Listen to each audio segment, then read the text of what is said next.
Alright, this time I will talk about the problem zero sum. In this problem, the maximum n is only 9, which means there will be only 9 integers. So we can test out all the possibilities by using a recursion. So here's the code.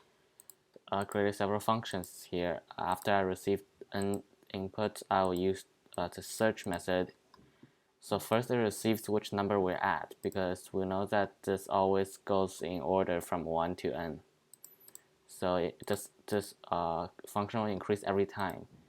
And first it checks if x is already equal to n. This means if we've already reached the end, then we can check it. We will add this to our final string. This string will be our equation, and we will add this final number to our string and check if the sum adds up to 0 or not. And this is the check function. It receives this string and it adds. This is simply a test by me.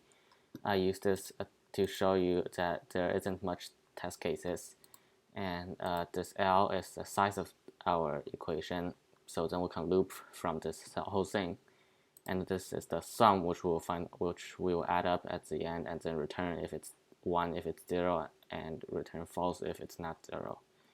So this is our previous. This will be used just in case of the space, because we'll have to merge the integers. And this operation, this is what receives our operation. There can be 3 types of operations: a plus sign, a minus sign, or just a space. And in case it's a plus sign, then everything will be simple. We already know the previous one, and this previous starts at 1 because we know that it's always from 1 to n. So if it's plus, then we just add this previous to sum, and then we set previous to our next integer. So I did this. I increased this index by 1, so then we can get the next character of our string, and then I converted it into an integer, so then we will know what our next integer is. And otherwise, if this operation sign is a negative sign, it means that we have to take away the thing. But anyways, from the previous one, we know that this operation sign doesn't do anything with our previous integer. So we can still add the previous integer, and now we set previous to negative next.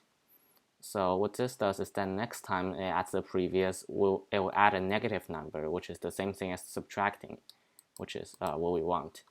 And otherwise, this is the case if it's a space sign. We'll have to combine the previous integer and the current integer, which is called next. So we have to see if it's negative or not. Basically means that if the previous sign is a negative sign or not. For example, here in this, when we encounter this space, the previous will be a negative 2. So if it's negative, then we multiply our current previous value by 10 and take away and subtract our next value. What this does is that it basically makes the number more negative, with the next integer being the new digit. So we have to shift everything back once, which is what this multiply by 10 does. And otherwise, if it's positive, then we also do previous number multiplied by 10, but this time we have to add our current number to make it more positive. And then, in the next time we loop through this, we will have a new previous integer, and we will check if it's space again or not. If it's not space, then we'll just add it and set previous to the next integer again. And finally, we will still have to add this previous thing, because what mine does is that it reads all the operations, but at the final loop, it still has this previous integer that we didn't add yet. So we add this into sum, and we check if sum is 0. If it's 0, then it returns true. So what this does, if this equation adds up to 0, then we'll push this equation back into our answer vector, and we will return this recursion. Otherwise, we have 3 cases. We can either try adding a space after our current number, adding a plus sign, or adding a minus sign. I put this in this order because according to the ASCII code, a a space has the smallest ASCII code, and then next is the plus sign, and followed by minus sign. And since it says that we have to print this out in ASCII order, I just did this so then that it will already be automatically in order, so I don't have to sort it again.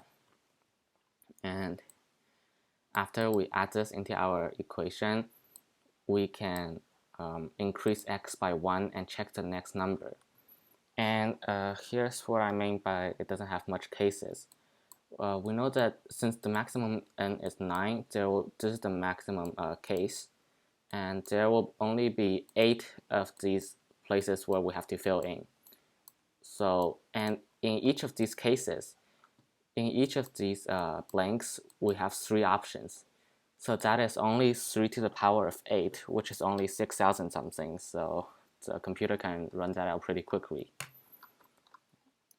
So here's my check. Let me demonstrate this.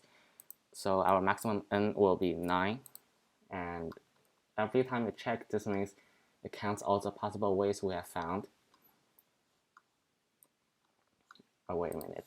This part needs to, you need to remove this because when you're debugging with these, you have to use std in inputs.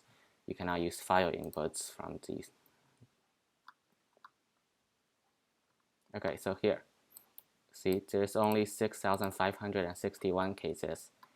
And if you create a loop with only 6,561, you know that it's going to run really quickly. So all it does is do this, and then finally it will go through all the possible things in the answer and print it out. But of course, when you're doing the real problem, you don't want the test case. You don't want to use the debug checks, so you can remove these 3 lines, and then you'll have the proper answer, which is just the equation.